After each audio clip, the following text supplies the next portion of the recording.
She knew this transition was not about becoming someone better, but about finally allowing herself to become who she'd always been. This quote by author Amy Rubin has really defined my experience here in London these past 4 months, because I don't believe that I have changed into a drastically different person, but instead I have been able to find myself in a way that I wouldn't have been able to do as victoriously if I had gone to Boston for my first semester. Growing up without a stable definition for the word home, it seems strange to some people that I wouldn't want to settle down in one place when given the chance to. After a summer of anxiously waiting for my visa to arrive, I landed in London a week after the rest of the group, nervous yet happy to finally be in London, ready to begin my adventures and new life. Having been to London before, engraved in my mind was my fear for public transportation, so when I was told that for my first day of school being in London, I had to get myself to Trafalgar Square without 3G and my fear of tube, I was nothing but terrified. After 4 months of riding the tube and bus everywhere with my essential Oyster card, other than for minding the gap, that fearful day seems like nothing but a distant memory. I soon fell in love with the easiness of London's transportation. Me being so comfortable with finding my way around the city was one of the many things I didn't expect from this global experience. I never expected the classes to be so integrated with London. The past semester, I only had art class inside the actual classroom 3 times, while the rest of the class was in a variety of different art museums, which I would have never had the impulse to go to if not for the class. Likewise, for British Life and Cultures class, we would go on a field trip every Friday, including the Tower of London, Shakespeare Globe, Kew Gardens, and Imperial War Museum. I never expected to get so much out of such a big city in such a short time, but through all the excursions planned and my own time and explorations, I believe I have. Hold you close till the morning light. The morning watch sun.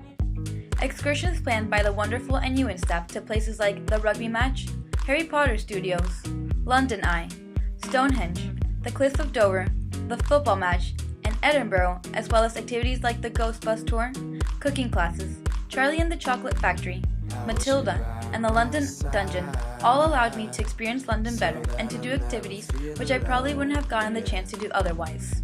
I also got the opportunity of venturing outside of London to the small English towns of Salisbury and Canterbury during our excursions, as well as an independent trip to beautiful Cambridge on a cultural weekend trip.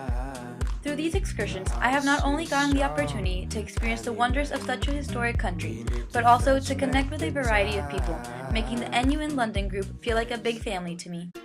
My living situation is something I am surprised to say I will definitely miss. Although compact, my room was a place where I could relax as well as still be a part of the London life. From the top of my little bunk bed, I had the best view of the Kensington life outside that I could ever imagine having.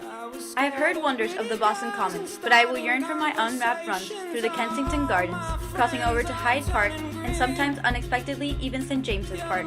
I will miss the pickup football games in the old football field where I would meet new people of my building I hadn't seen before. Late nights in the study room will be missed, especially the bonding study breaks. I put all of my Food Network binges to use and took it upon myself to cook for my roommate and I, where we would bond in our tiny but comfortable kitchen. London has not only been the place where I have met new people, but also reunited with the old friends who also study and reside in London or Europe in general. I was able to guide them through what was now my home, as well as visited new places. I was also lucky to have my parents come visit for fall break, where I guided them through my favorite places and views of London, as well as discovered new ones, in London as well as Ireland, where we traveled to. After vigorously volunteering at the Tower Hamlets Cemetery, I was excited for a more tranquil environment where I would help teach English to migrants and refugees.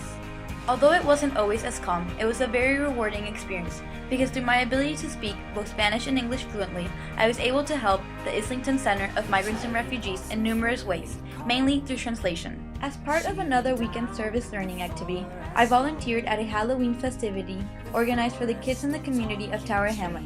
It was a great way to interact with another community in London, as well as have fun with the kids as a Northeastern family.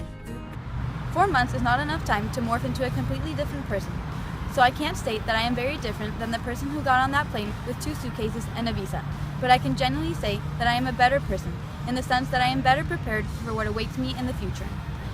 This is all thanks to the NUN England program, as I was forced out of my comfort zone to be able to submerge myself into the fast-paced city of London, to find that I did not only keep up with it, but also made a home of it. I definitely plan of coming back to London in the future, but for now I am excited to continue my education in Boston, or wherever I choose to not settle.